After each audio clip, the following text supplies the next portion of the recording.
Hi guys, Black Wolf here, and I'm going to read The False Prince audiobook part 28. This is might be about as long as the other chapter. So, yeah. We were secluded in our room when the betrothed princess arrived later that night. Roden suggested I sneak out and bring back a report of what she was like, which I was perfectly willing to do, but Tobias said he'd tell Ma if I left.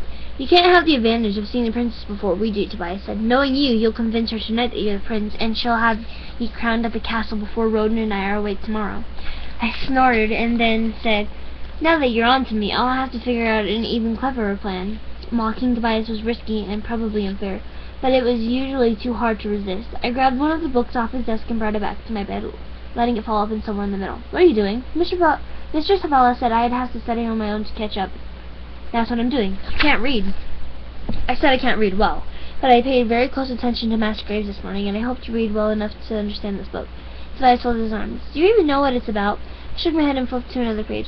It would help if there were more pictures in it. It's on early Carthaginian history. If you're going to study, you might choose a topic more relevant for convincing anybody you're a prince. Great. Give me one of those kinds of books. They're in the library, and we're not allowed to leave this room. I turned several more pages of the book. Then I'll have to content myself with reading this one. Roden chuckled and grabbed another book off Tobias's table. Me too. You're a reader also? Rising anger tinged Tobias's voice. It'll be good practice. Roden settled onto his bed with a book. Tobias's face reddened. Do you think this will convince Connor of anything? I'm twice as smart as either of you, and half as strong as me or Roden, even if we're asleep. I said, you'd have to do better, Tobias. Is that a challenge? He asked. I'd never challenged an inferior. Now go to sleep. You'll need rest before whatever humiliation comes your way tomorrow. You sleep, Tobias said. You need some strength for sneaking out later tonight. I laughed and tossed the book on the floor before lying down, but I didn't go to sleep. That was a luxury I couldn't afford. It was much later in the night before I finally decided to sneak out, this time to the secret passageway. Climbing across the exterior walls of Farthing Wood was a bad idea, since I still felt so weak, but as long as nobody else was in the passages, it'd be a fine way to explore. I was gradually learning the exit points of the passages. They ran throughout Farthing Wood, or at least to areas where Farthing Wood's architect felt a person might want to secretly travel. One of my favorite exits took me to the hallway around the corner of my room. It helped to see what was happening on the outside when everybody thought we were safely inside. I left the passages and entered the hallway using that door.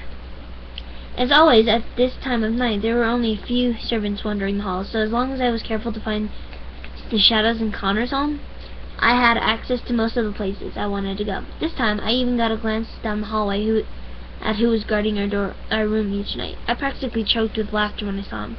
He might have been younger than the three of us, and he'd fallen asleep. He wore a sword, but the smallest buckle of the belt still hung loose around his waist. Clearly, Connor no longer considered any of us at his risk for running. The one well-guarded room wasn't far from Connor's. The vigils in the front door were unfamiliar to me, and they stood very alert. It had to be the guest bedroom for the betrothed Princess Amarinda. It was impossible to continue any farther throughout the hallway without risking the attention of their vigil, so I slipped back into the passage. Somewhere in there was a door leading directly into Amarinda's room, but using it for any reason was a terrible idea. It did occur to me that there might be at least some way to peek into the room without entering it. Curiosity of what Amarinda looked like was very strong. Looking around for any place to view into the bedroom, I felt a hand on my arm and the point of a knife at my back. It had only been a matter of time before the others discovered the passages too. Is this how I have to prove my strength? Tobias' voice was thick and he sniffed loudly. Wondered if he was crying. Where'd you get the knife? I asked calmly. Calm was important here. He stole it from the kitchen. He pressed the long end of the blade into my back, and I felt it cut. It was razor sharp. If the whipping before wasn't enough, maybe I can stop you. From what? I said, gasping. Blood trickled down my back, though I couldn't tell if he'd opened the old wound or created a new one. Stop you from being considered. I saw Connor's admiration for you while we practiced our dancing. But how can he? You're the least worthy of the title, the lowest of us three. And you're the biggest coward, I hissed, then caught my breath in the throat of his blade as his blade cut deeper. Don't call me a coward, Tobias said. I'm not. Have you come here to kill me? I asked, because I'll scream when you do, and it'll wake up the princess and probably a whole lot of other people, and you'll get into trouble. You'll be dead. Yes, but you'll be in trouble. Tobias lightened in the pressure on the blade. This is just a warning for you to back down. I will be king. If you don't want to kill me, then lower the knife. Tobias released my arm and said, don't try anything with me. I'll keep this knife ready if you do. I stumbled away from him, my head spinning. What am I going to try here? You know what, if you're this paranoid as king, it'll eat you alive. Maybe King Egbert should have been more paranoid, then he wouldn't be dead right now. I stopped and grabbed onto the wall for sport. It took every bit of my concentration not to be sick all over him. You okay? Tobias asked, not that he cared when I began walking again. He followed, adding, what's the point of wandering around here every night? The sting gradually eased. It was still fierce, but the whipping had hurt worse. Maybe he hadn't cut me as badly as first as I thought. Connor has you and Roden in his control, I said. Not me. Not me either, Tobias quickly said, but from the tone of his voice it was obvious that he didn't believe it. I'd like to go to our room now, I said. I'm tired of you, and you hurt my back. I'm not apologizing for that. I'd rather keep you weak. What a person of honor you are, Tobias snorted. A statement like that coming from you? That brought a faint smile to my face. Then let's hope Connor chooses Roden so that Carthia has some hope of an honorable king.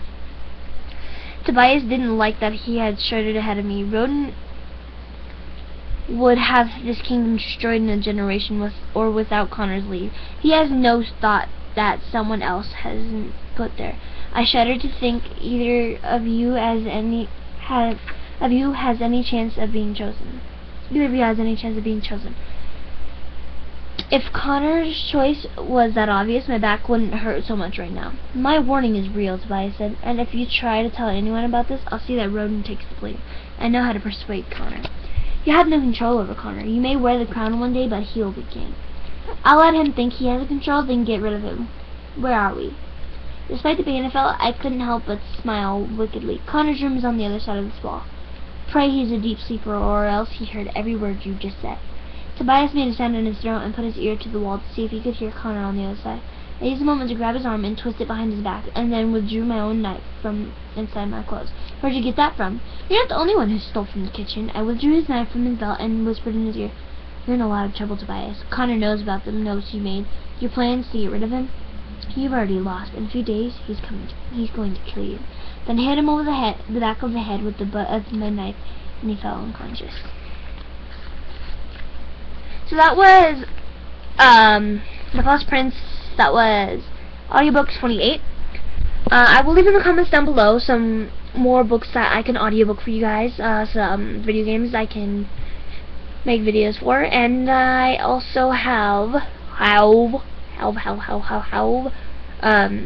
yeah, so I'm also letting you leave in the comments down below some challenges you'd like me to do, some songs you'd like me to sing, and some things you'd like me to do. Like to see me do. Some things I will do with my friends, some of them I will do alone. But please, please, please, please, please subscribe. And, or at least like my videos, and if you don't like them, don't watch them. So, goodbye, and please subscribe. See ya!